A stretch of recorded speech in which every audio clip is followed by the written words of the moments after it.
বিশ্বকর্মার পুজো হয়েছে দেখে মানে কি কাম আধা করে আধা গেছে মানে রাস্তার কামটা আমরা দিয়ে রাস্তা আমরা বাড়ির সামনে রাস্তাটা আর কি পাকা করতেছিল, আগে পাকা আছিল তো এবার ভাঙার পর একবার রিপেয়ারিং রি পাকা হইতেছে, তো মেটাল চেটাল সব ফালানি হয়েছে।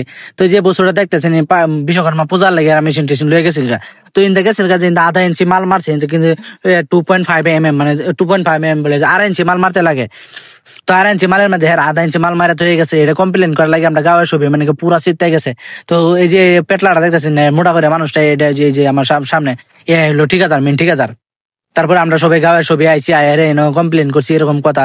তো আমরা যে এরকম পাতলের মারতে হয়ে গেলে কয় না মারাছে না দেখে হয়ে গেছে, এই যে সবেরই ডাইকা দিছি। তো আইসে পরে এদিকে আবার 2.5 ইঞ্চি মারতে আছে। তো কথা হইলো কি, এই যে কাম যে চুরি করে মানুষ ধারণা থাকলে কিন্তু কম কম মারা হয়ে যাবে, যত কম মারবো তত জলদি বেশি জায়গা মারতে পারবো, যাবো আর কি কামটা করে থয়ে যাবো। করলে তো এরা বিলটা পাই গেল, তার কাম নাই, পরবর্তীতে তার কাম নাই আর। তো আমরা চিন্তা চর্চা করে আমরা সবই কমপ্লেন করলাম। তো যে গাঁয়ের ছবি আইছে, তো এরা লইয়া সই এরা জিগাইছি যে মতামত কি, তো এরা কমপ্লেন করলো। খুব কমপ্লেন করার পরে গিয়ে মালটা ঠিকই মারতেছে, যতটুকু মারতে লাগে কতটুকু মারতেছে, মানে কি হালকা চালকা বরাবর মারতেছে। তো এটা হলো মেন কথা। তো আমরা যদি এখন কমপ্লেন না করতাম তো আমরা এমনি দিয়ে যেত গায়ে 1-1.5 বছর পরে রাস্তাটা আরেকবার ভাঙ্গা যেত। তো ওরা তো চিন্তা চর্চা করে না, ওরা তো আর এই রাস্তা দাওয়া যাওয়া করতো না বই। তো কিন্তু আমি যে স্যান্ডেল দুটো দেখতেছি, একটা আমার একটা বাবার, আমি ঘুমাইছিলাম, ঘুম থেকে কইলো যে এরম কথা, ঠিক আছে মেন ঠিক আছে তুই আয় পর। তো সবে দেখতেছে আর হাসতেছে, কয় 2 স্যান্ডেল, কিন্তু আমি তো দেখতাম না। তারপরে আমার পায়ে লাগতেছিল একটা স্যান্ডেল ছোট, কিন্তু আমি করার কিছুই নাই।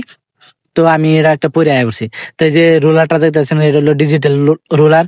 আগে তো রোলার গুলি আছিল, এই যে পিছনে আছে আনডিজিটাল, যেটা ম্যানুয়াল আছিল এটা ডিজিটাল, এর কোনো পানি নিজে দিতে লাগে না, এটা সব অটোমেটিক। তো এই যে রোলারটা মারতেছে একদম ফিনিশ করে যায়, একদম এর মতন ফিনিশ এই রোলার করতে পারত না, কিন্তু এই রোলারে পরে দেয় করার লাগে, কারণ এই রোলার না মারলে যায় ফিনিশ একদম আইতো না, কিন্তু এটা আগে করে দেয় পরে এটা করে। তো এই যে কোয়ার কারণটা হইলো, এই যে আমরা বাড়ির সামনে যে রাস্তাটা যে বানায় হয়ে যাবো, এটা 2 বছর পরে আর তো আর আইতো না, 1-1.5 বছর পরে ভাঙ্গা যাবো। এমনি গাছ গুছালি বেশি, কিন্তু সাইডে ভাই তোরা পাপড় বানাই আলবো, তুই রোলার সামনে পড়ে গেলে রোলারটা আমরা দাঁড়িয়ে খারে রয়েছে, রাস্তাটা একদম ইন্ডিয়া এরকম।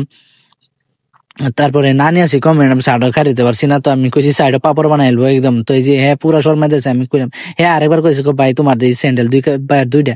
তাই আমি কইলাম কইস না, একটা স্যান্ডেল হইলে আমি জাপান তেন, একটা স্যান্ডেল আনছি আমি আমেরিকাতে। তো হ্যাঁ হাসতেছে, এটাই আর কি কথা।